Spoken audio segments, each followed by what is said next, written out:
हरिओम। जिन प्रेम कियो तिन्हि प्रभु पायो। प्रेम गली अति सांकरी जामे दो न समाए। प्रेम एकत्व का नाम है। जब तक दो का भाव है, जैसे राधा और कृष्ण एकत्व का भाव है, एक है, दो का भाव नहीं है। इसलिए राधा और कृष्ण के प्रेम को प्रेम कहा गया है। तो जब तक भी हमारा द्वैत भाव है, मैं हूं और भगवान है,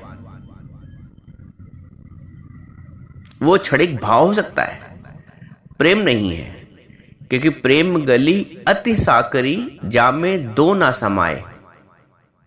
इतनी सकरी है प्रेम की गली कि दो उसमें समा ही नहीं सकता है। तुम जब तक ये भाव हुआ कि मैं हूं और भगवान है, जब तक ये भाव है कि भगवान अलग मैं अलग, वो प्रेम नहीं है, वो क्षणिक भक्ति भाव है। कोई भी नाम दे दो, परंतु प्रेम नहीं है। क्योंकि प्रेम में एक बसता है। जब नमक की डली पानी में गई तो घुल गई ना, वो बाहर बच के आ ही नहीं सकती है। क्योंकि वो उसको परमात्मा में, प्रेम में, पानी में गलना है। तो भक्त और भगवान, जब तक ये द्वैत का भाव है, प्रेम नहीं है। प्रेम का मतलब समर्पण, विलय होना। प्रेम का मतलब विलय होना, अपने जीव भाव का, अपनी हस्ती का। जब अपनी हस्ती का विलय होता है, जब बीज ने अपने को विलय कर दिया, अपने को गर्क कर दिया, तब वो प्रेम, तब वो वृक्ष बन गया। तो जीव ने जब अपने को विलय कर दिया, गर्क कर दिया, तब वो प्रेम स्वरूप हो गया, वो परमात्मा स्वरूप हो गया। तो जब तक द्वैत का भाव है, दो का भाव है, प्रेम नहीं है। प्रेम में एकाकीपन है। प्रेम में मैं कुछ हूं, ये भाव रहता ही नहीं है। जब उद्धव जी गोपियों को ज्ञान सुनाने गए, भगवान ने भेजा उनको, जाओ समझा के आओ, बहुत विरह में परेशान होंगी। उद्धव जी ज्ञान सुनाने लगे। गोपियां कहती हैं, उद्धव मन ना भये 10-20, एक था सो गयो श्याम संग, कौन आराधे ईश। आप कहते हैं ईश की आराधना करो, ये करो, वो करो, लेकिन ये कौन करता है? मन, बुद्धि। मन होगा तभी तो ईश की आराधना करेगा। बुद्धि तो उसी में तो लगेगी, मन उसी में तो लगेगा। लेकिन वो कहती एक मन मेरे पास था, वो श्याम ले गए। तो ईश की आराधना भी कौन करे? तो जब तुम्हारा मन परमात्मा में लग गया, तो बाहर के जो द्वैत के कर्म है कौन करेगा? और स्वतः ही उससे तुम स्वतंत्र हो जाओगे। कारण यह है कि मैं अलग और वो अलग, तब तक सारे कर्म हैं। जब अलग का भाव ही समाप्त हो गया, तो कौन किसकी पूजा करे, कौन किसको चढ़ावा चढ़ाए, कौन किसकी आरती करे, कौन दीपक उतारे, कौन भोग लगाए। तो मन ना भय 10-20, एक था सो गयो श्याम संग, कौन आराधे ईश।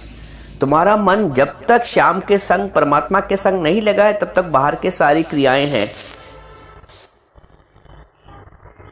सारे आडंबर हैं। उन आडंबरों से छुट्टी नहीं है। कारण यह है कि परमात्मा से प्रेम नहीं है। प्रेम नहीं है, इसलिए आडंबर में मन लगा रहता है। मन को आडंबर चाहिए, मन को आडंबर ही चाहिए। एक दोहा है, नारायण, ये गोपियों के लिए है जो प्रेम में मस्त है। नारायण बौरी भई डोले, बौरी ऐसे हो गई, सुध बुध खो गई है। बौरी भई डोले रही न कहूँ काम की, जाही लगन लगी घनश्याम की। जिनको परमात्मा की लगन लग जाती है वो फिर दुनिया के लिए बेकार हो जाते हैं। समझ रहे हो? मतलब ये है कि जब तक तुम्हें जगत से, इंद्रियों से, मन से, बुद्धि से रस मिल रहा है, तुम उनके चक्कर में हो। और जब तुम्हें परमात्मा में रस आ गया, प्रभु में प्रेम आ गया, प्रभु से प्रेम हो गया, तो ये तो जगत के द्वैत के कार्य है, दूजा का भाव है, अलग अलग होने का भाव है, समाप्त हो जाता है। ये सब तभी तक है जब तक प्रेम का एकाकीपन नहीं है। जो शरणागत होता है, जो प्रभुमय हो जाता है, जो प्रेममय हो जाता है, उस भक्त को भजन भी करना नहीं पड़ता है। भजन भी कौन करे भाई? कौन भजे, किसको भजे जब वहां कोई है ही नहीं?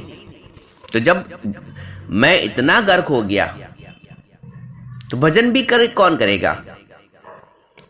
भजन तो उसके श्वास श्वास में होता रहता है।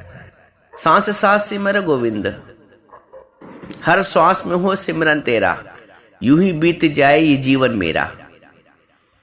तो भजन करने वाला भी नहीं बचता है। कौन आराधे ईश? ईश की आराधना कौन करे? कौन आरती करे? कौन दीपक करे? कौन भोग लगाए? मैं तो रही नहीं। मैं था तब हरि नहीं, अब हरि है। तो जब हरि ही बचा तो हरि ही अपने आप को क्या करे? ये है प्रेम की पराकाष्ठा। ये है प्रेम की पराकाष्ठा। जब प्रेम आता है तो बाहर की सारी दुविधाएं, संकल्प विकल्प सब समाप्त हो जाते हैं। फिर खाली एक दिखता है। लोग दुनियावी प्रेम करके दुनिया से मुंह मोड़ लेते हैं, तो तुम परमात्मा से प्रेम करके कैसे परमात्मा के नहीं बन पाओगे? मिटा दे अपनी हस्ती को अगर तुम मर्तबा चाहे, तो अपने मैं को गर्क करना पड़ेगा। जब तक मैं की गर्क नहीं करोगे, मैं का खात्मा नहीं करोगे, मन को परमात्मा में लय नहीं करोगे, कहते पर लय कर दो। वो प्रलय तो ना जाने कब हो, जिसको तुम प्रलय मान के बैठे हो। ज्ञानी ने जीते जी अपनी दुनिया का प्रलय कर दिए। न मैं किसी का, ना कोई मेरा। मैं और मेरे के भेद से ऊपर उठ गया है। मैं ही नहीं तो मेरा कहाँ से? जब हर चीज वो मेरी तब तक है जब तक मैं हूं। ज्ञानी ने अपनी मैं को ही खत्म कर दिया है, अपनी मैं को परमात्मा में लय कर दिया है। परलय, उसने प्रलय कर दी है पे। जो मनोमय सृष्टि है, जो मन से एक सृष्टि बना के रखी है, ज्ञानी उसको आग लगा देता है प्रेम की। ये है प्रेम की पराकाष्ठा। भगवान जी जिस आंगन में खेलते थे, तो जो रज उनसे स्पर्श होती थी, कोई उसको प्राप्त कर ले उस भगवान की स्पर्शित रज को, तो उसको चारों तरफ से मुक्ति मिल जाए, चारों प्रकार से मुक्ति मिल जाए, मुक्त हो जाए वो। लेकिन यशोदा मैया उसी रज को बाहर के झाड़ू लगा के फेंकाती थी। कारण यह कि उनकी दृष्टि सिर्फ कन्हैया पे है, बाहर के किसी भी पदार्थ ऐश्वर्य पे नहीं। प्रभु के, ईश्वर के ऐश्वर्य पर दृष्टि नहीं है। अज्ञान में हमारी ईश्वर पर दृष्टि नहीं होती, ईश्वर के ऐश्वर्य पर दृष्टि होती है। और ज्ञान में जब मैं लय हो जाती है तो सिर्फ ईश्वर पर दृष्टि रहती है, ऐश्वर्य से मतलब नहीं। तो यशोदा जी को ऐश्वर्य से मतलब नहीं, कन्हैया पर दृष्टि है। संत कहते हैं कि भगवान से मिलना हो तो न कोई अकेले मिलो, न कोई साथ में साथी हो, न कोई सामान हो। न साथी हो न समान हो, भगवान से एक अकेले मिलो। भगवान अकेले कहने का मतलब है कि साथी कौन? तुम जब तक अपनी मैं को अपना साथी बनाए हो, परमात्मा से मिल नहीं सकते हो। इसलिए गुरु बोलते हैं कि अकेले जब तक मैं तुम्हारा साथी बना हुआ है तुम भगवान से नहीं मिल सकते हो। ना साथी हो ना समान हो। और समान क्या है तुम्हारा? ये मन, ये बुद्धि, ये चित्त, ये अहंकार, ये विद्या, ये ज्ञान, ये धन, ये सामान, सब साथ में बंधा रहता है। ये अहंकार, तो जब तक सब सामान भी साथ में बंधा है, इतने बोझिल हो, तुम भगवान से नहीं मिल सकते हो।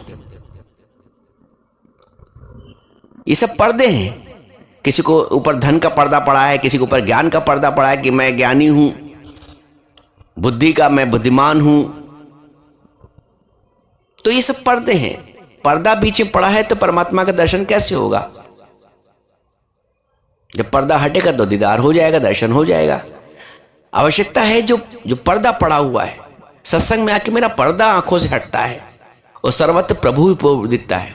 जब अज्ञान में क्या होता है तो सर्वत्र जगत दिखता है, और ज्ञान में आने के बाद गुरु ऐसी दृष्टि देता है कि सर्वत्र जगदीश का ही दर्शन होता है। कोई जगह ना तो उससे खाली है, तू व्यापक डाली डाली है। भगवान ने 6वें अध्याय में अर्जुन से बोला भी है, जो माम पश्यति सर्वत्र सर्वम च मयि पश्यति तास्य अहम न पश्यामि स च मे न पश्यति। जो सब में मुझको देखता है, मुझको सब में देखता है, वो मुझसे अदृश्य नहीं है और मैं उससे अदृश्य नहीं हूं। तो ये है पर्दा हटना।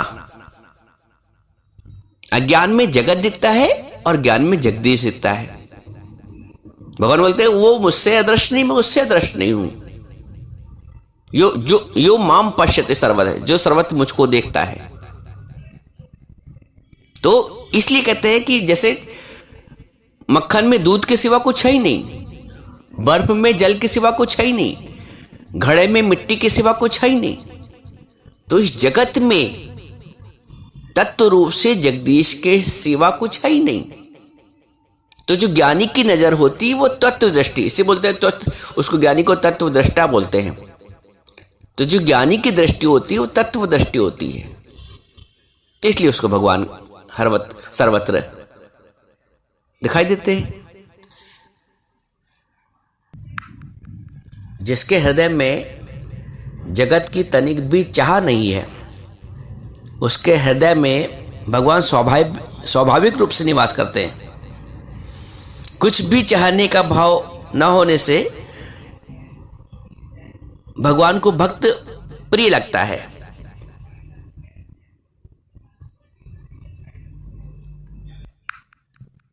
जहां काम तहां राम नहीं, जहां राम नहीं काम, तुलसी ऐसा हो सके रहे रवि रजनी एक धाम। नहीं हो सकता है, सूर्य और रात एक साथ नहीं रह सकते। तो माया और परमात्मा एक साथ नहीं रह सकते। इसलिए प्रेम का अंदर से उत्पन्न होना, मैं का अंदर से लीन होना, लय होना ज्ञान के माध्यम से, तब परमात्मा ही परमात्मा रहता है, सर्वत्र ईश्वर ही ईश्वर दिखता है, तब तत्व दृष्टि होती है। तो प्रेम को भय प्रकट कृपाला, प्रेम प्रकट होता है, भगवान प्रकट होता है। जैसे पत्थर में अग्नि है, उसको प्रकट करना पड़ता है, घर्षण करना पड़ता है। तो हृदय में हरि है, लेकिन तुम्हें अपने मन का घर्षण करना पड़ेगा। बिना घर्षण करे पत्थर में अग्नि होते हुए प्रकट नहीं होती है। तो हृदय में हरि का निवास है, लेकिन तुम्हें अपने मन का, अपने अहंकार का घर्षण करना पड़ेगा, परमात्मा प्रकट हो जाएगा। तो आवश्यकता है प्रेम को, परमात्मा को प्रकट करने की, या यूं कह लो आवश्यकता है कि अपने मैं को लय करने की, अपने मैं के घर्षण करने की। घर्षण करोगे मैं समाप्त हो जाएगा, परमात्मा स्वयं प्रकट हो जाएगा। तो ज्ञानी का एक अभ्यास रहता है, मैं कछु नाही, जो जानो तुम जानो प्रभु, जो तुम जानहु अंतर्यामी। उसने सौंप दिया है सब, कृष्ण को अर्जुन ने सौंप दिया, मेरी डोरी तेरे हाथ। तो तुम भी अपने जीवन की डोरी दो और